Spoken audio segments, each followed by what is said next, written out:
Vocês perceberam como é bom ter amigo, né? O Renato é um grande amigo.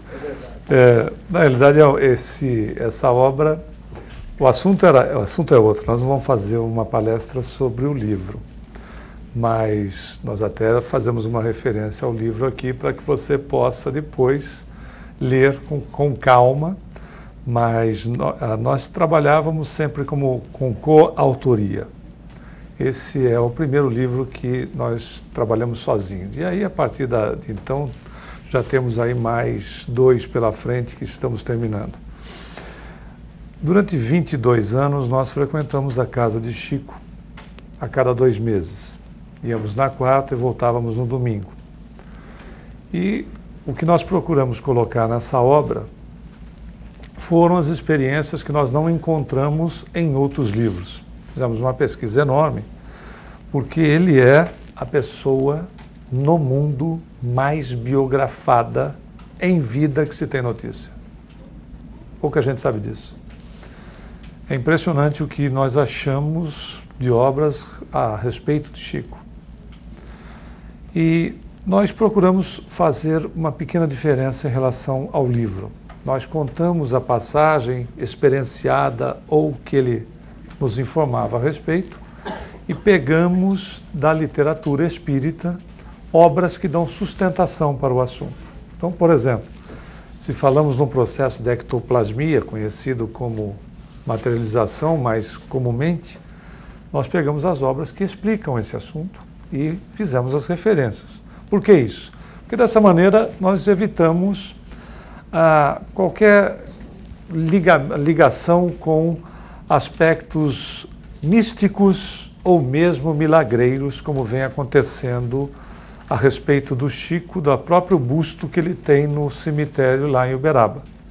Que as pessoas estão indo até o cemitério, passam a mão no busto, fazem naturalmente o sinal da cruz, né?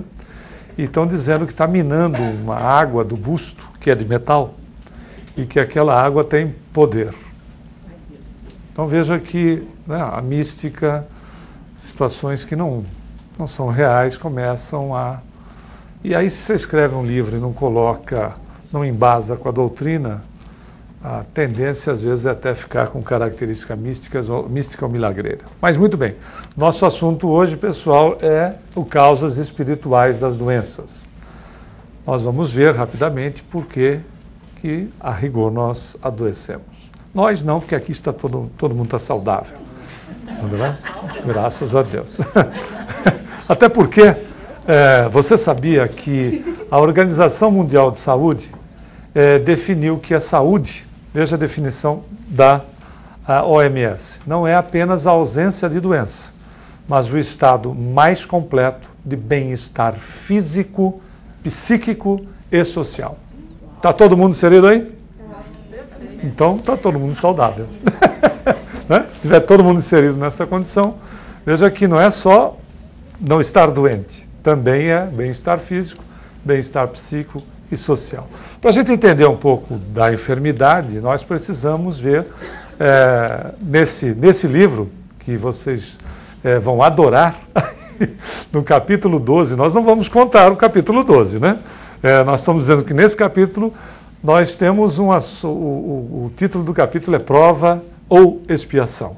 Por que é prova ou expiação? Porque é a passagem de uma senhora, só vamos dar uma palhinha, é uma senhora que tem a deficiência visual congênita e ela faz uma cirurgia, porque ela tinha condições para receber córneas, então ela faz um transplante de córneas e ela pede para o médico, depois de fazer o transplante e depois de todos os exercícios iniciais voltar a enxergar, ela vai pedir ao médico para que retire as córneas. Oh my God. É exatamente essa expressão que o médico deve ter tido em português. Oh, meu Deus! Né? É muito interessante. E aí é por isso que tem esse título, Prova ou Expiação. Mas eu não vou contar mais, porque assim você pode comprar o livro e colaborar com a casa. Porque, pessoal, a gente sabe que todas as casas espíritas né, tem exatamente na livraria e na cantina a maneira de poder arrecadar para pagar a conta de luz, etc. E a gente recebe tanto de uma casa espírita, tanto, que colaborar, às vezes, comprando uma obra na casa espírita, né, para nós, às vezes, é sempre um dispêndio, mas a gente faz a correlação daquilo que nós estamos recebendo dentro da casa também, não é verdade? Muito bem, mas para falar a respeito de enfermidade, a gente tem que falar um pouco sobre perispírito. Não muito, mas um pouco, porque na realidade é no perispírito que fica a grande maioria das doenças, das enfermidades. É onde começa, aliás, não é bem aonde começa, mas é onde há o acúmulo de energias que se desequilibram, ou o contrário, estão equilibradas e são causadoras de enfermidade ou, então, de saúde.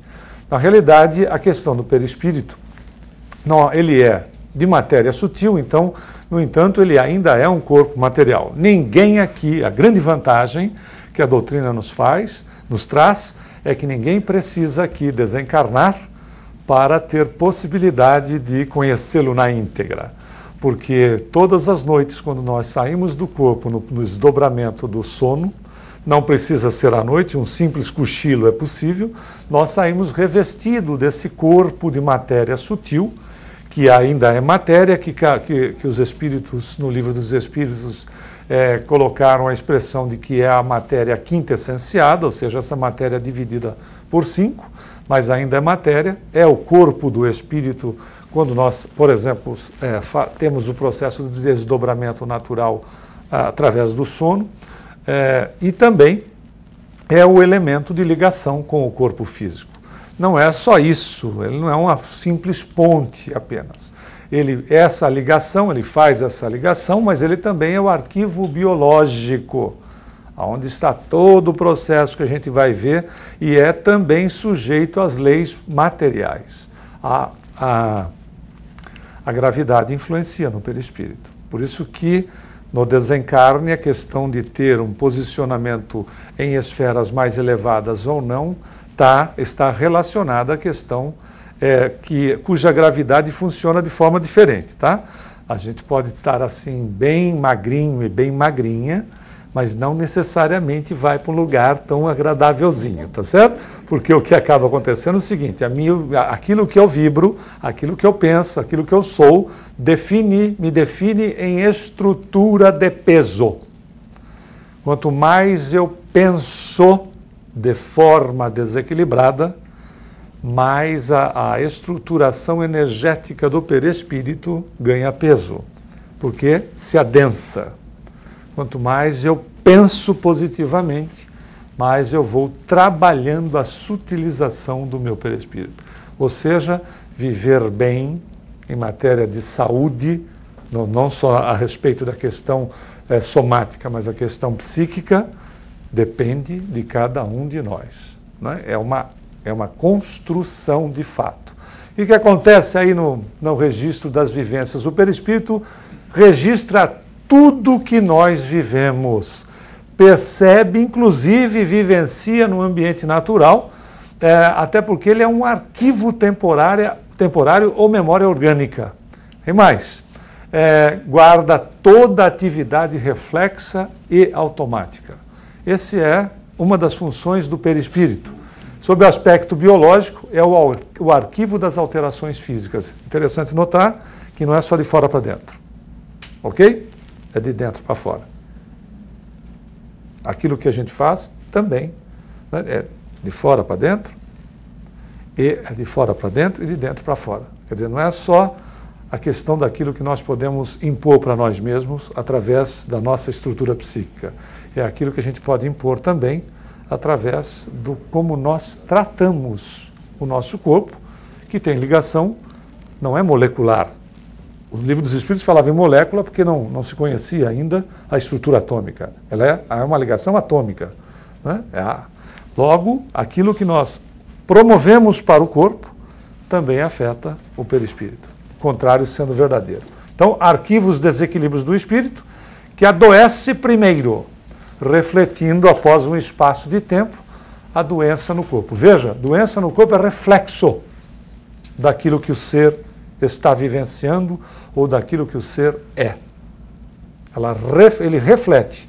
Ele, na realidade, é que muita gente, aliás, a grande maioria, acho que todos, nem sabe desse instrumento que um dia se chamou mata-borrão.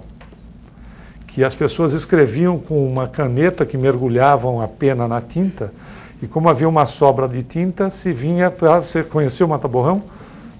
Eu também. Que pena. Que pena. Aí você vinha para poder virar a página, vinha com aquele negócio assim, que parecia lá uma gangorra de papel, para tirar o excesso da tinta para poder virar a página. Dá para você imaginar isso, não? Imagina quando você errava. Tem que fazer tudo de novo. Ou que borrava tudo, meu Deus. Mas, na realidade, o corpo físico está para o perispírito, como o mata-borrão estava para o excesso de tinta. Gostou da comparação, não? Tem excesso, o corpo chupa. Seja positivo ou negativo. Veja que então a estruturação começa no espírito. A gente até trouxe como é que funciona na célula. Por exemplo, nós saímos daqui craques em morrer saudáveis. A gente tem que morrer de saúde, não é verdade? Desde que você morrer, você morre de tão saudável que você está. Por isso que o Hipócrates que estava quase há 500 anos antes de Cristo, né, ele tem uma frase dele que é impressionante. Ele diz o seguinte: existem doentes, não doenças. Parece uma incoerência, né? Por que existem doentes e não doenças? Porque doente é o espírito, doente sou eu. Se o meu corpo reflete o meu estado, né? Quem é que disse mente sã, corpo são? Sócrates. É a realidade, é o reflexo do estado que se encontra o psiquismo, que se encontra a criatura, que se utiliza do veículo, que se expressa aqui nesta dimensão, que é o corpo físico. Então, a maioria das moléstias procede da alma, ou seja, das profundezas do ser. E, vai dizer Emmanuel ainda, em tese, todas as manifestações mórbidas ou doentias se reduzem ao desequilíbrio. Aquilo que se pensa, aquilo que se projeta, aquilo que se é. Desequilíbrio esse cuja causa repousa no mundo mental. Veja por que a doutrina, os espíritos pedem tanto, estimulam tanto para que nós façamos a reforma interior. Veja que reformar-se, fazer reforma, trabalhar a reforma interior é medicina preventiva. Ela não só previne enfermidades, como trabalha aquelas que nós possamos ainda não ter manifestado no corpo. Podem estar ainda nas imediações, né, do perispírito. Nós podemos trabalhar preventivamente nessas duas situações ou amenizar se ela estiver manifesta já no corpo físico. Podendo amenizar e também, dependendo da condição, nós podemos eliminá-la. Podemos mudar a condição da enfermidade no próprio corpo. O processo todo que se chama de justiça, então, nada mais é do que manifestação da lei divina nos processos da evolução e nas atividades da consciência. A justiça divina, lembra-se daquela palestra, acho que algumas pessoas estavam, nós trouxemos aqui a Deus Perdoa. A justiça divina, ela é de amor. Nós, com o nosso problema, ou seja, vamos chamar de problema quando nós não estamos saudáveis consciencialmente e vamos chamar de solução quando nós estamos saudáveis consciencialmente. É a consciência que comanda a balança. Porque, na realidade, aquilo que eu cultivo, por isso que diante do erro, nós temos que buscar sempre entender o seguinte: nós somos espíritos em evolução. Quando nós erramos e temos consciência do que estamos praticando, na realidade nós não erramos por satisfação, por teimosia, apesar que isso também é possível. Nós erramos porque nós não sabemos fazer. Então, errar porque não se sabe fazer, não se pode se inserir culpa. E o que acaba acontecendo, claro que não com as pessoas que aqui estão presentes. O que acaba acontecendo é que a gente erra por desconhecer e depois insere uma dose de culpa. E aí, a dose de culpa que se insere, se coloca uma medicação em relação àquilo que nós fizemos. Então, às vezes, o erro é desse tamanho e a gente coloca uma penalização que é gigante em cima daquilo. Às vezes, nós somos cruéis conosco. Já repararam? Erra-se, nós estamos falando de criaturas que têm um nível consciencial semelhante ao nosso. Erra-se por desconhecimento. E se imputa um tipo de reformulação que chega a ser absurdo. Então veja, nós não podemos ser extremistas numa situação de desconhecimento. O que nós precisamos é usar da caridade para conosco. Como é que a gente quer ser caridoso para os outros se nós não aplicamos em nós mesmos? Aplicar a caridade em nós não significa estar de acordo.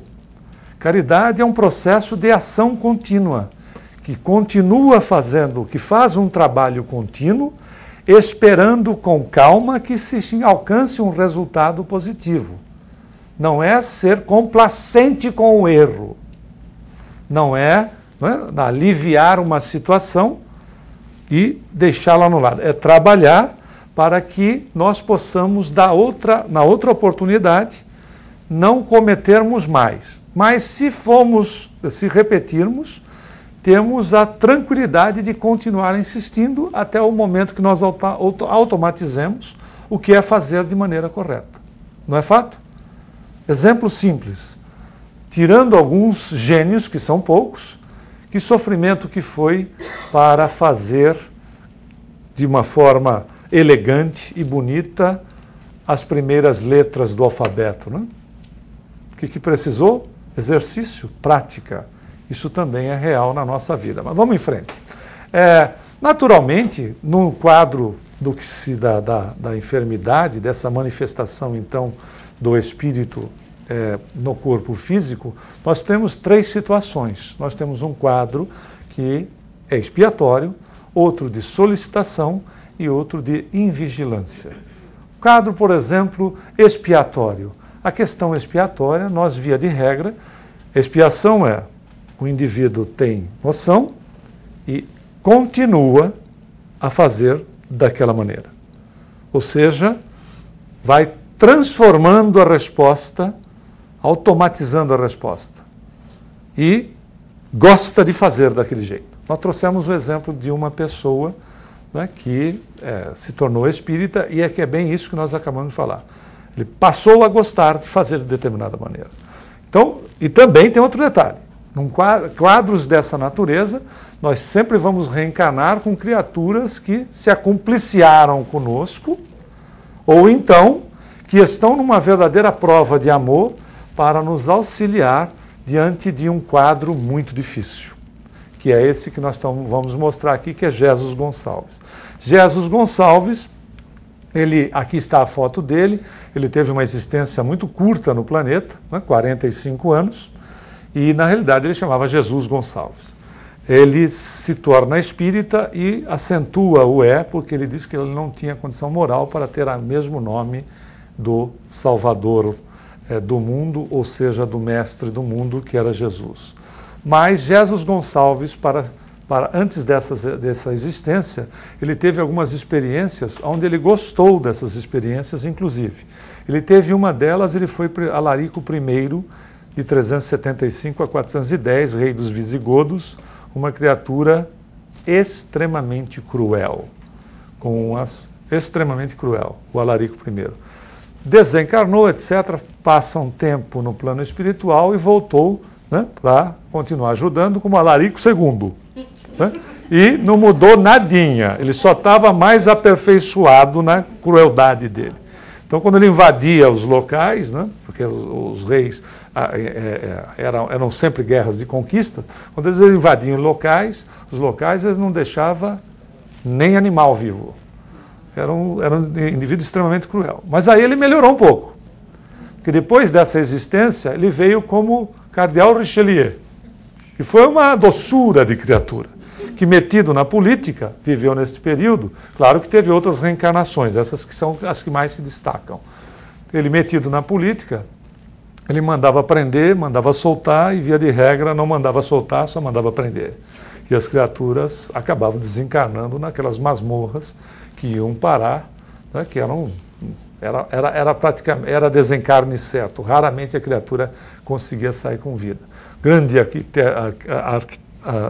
arquiteto de tramas junto a governo, etc., usando o poder na época que a igreja detinha na relação com os governos. Muito bem. Há um trabalho todo de conscientização. Veja que nós estamos há quase 500 anos desta existência. Não é fato? Então, ele teve outras reencarnações, ele começou a se conscientizar, etc. E aí, uma vez consciente, ele pediu para experimentar nele aquilo que ele havia promovido para os outros, porque o processo expiatório é um acúmulo que nós vamos, de carga que nós colocamos em nós mesmos. Percebeu como Jesus nos ensinou a respeito? Ele diz assim: comigo o meu fardo é leve. Veja que colocar o Evangelho de Jesus na nossa vida é dividir com Jesus a nossa carga. Veja como é inteligente. Dividir com Jesus, porque quando nós seguimos o Evangelho, nós incorporando os seus ensinos, nós acabamos dando um direcionamento diferenciado na nossa vida. Jesus, ao contrário, foi incorporando a dor que promovia aos outros. Porque aquilo que a gente faz por semelhante, nós promovemos para nós mesmos. Logo, quando ele começa o processo expiatório dele, de uma prova muito rude, ele acaba que, né, tira de vez aquilo tudo que ele vinha trazendo de carga por andar sozinho. Se transforma em espírita quando adoece e desencarna, inclusive, em Pirapitingui. Foi divulgador da doutrina em Pirapitingui, que era uma colônia de Hansenianos e que era vulgarmente conhecido como lepra. E acontecia o que na época de Jesus Gonçalves? Nesse período, o cidadão que tinha hanseníase, ele deixava de ter direitos civis, ele deixava de ser cidadão. Ele era despojado das coisas e dos direitos que tinha. Se tivesse família, ia para a família. Se não tivesse família, ia para a união. Ele era internado mandatoriamente num sanatório e ficava lá aguardando o desencarne.